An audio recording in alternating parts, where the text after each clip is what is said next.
Voici un petit exercice de Scratch assez simple. On a un programme de calcul et il faut le traduire en Scratch.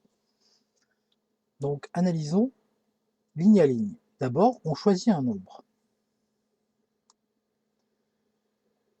Ceci correspond à cette ligne. Demander, choisir un nombre et attendre.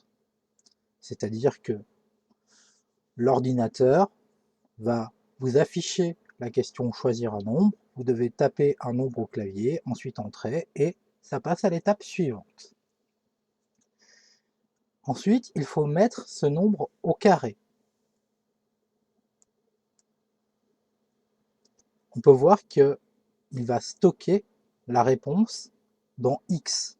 Autrement dit, la réponse est stockée dans la variable X, un peu comme si je disais X égale réponse. C'est-à-dire que si vous avez tapé 10, X sera égal à 10. Si vous avez tapé 9, X sera égal à 9. Je pense que vous avez compris la suite. Et donc, il faut mettre ce nombre au carré.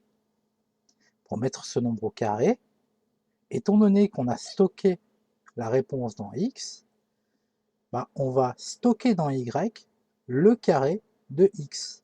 Autrement dit, ici, on va mettre X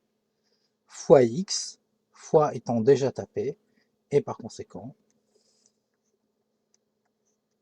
X fois X, soit X au carré, sera stocké dans Y.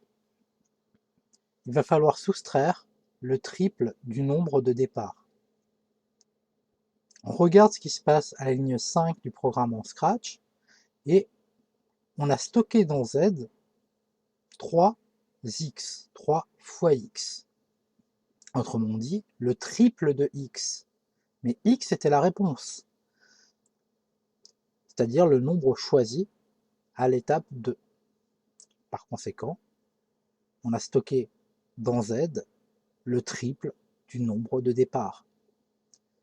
Ainsi, lorsqu'à la ligne 6 on nous demande de remplir, il suffit juste d'écrire y moins z.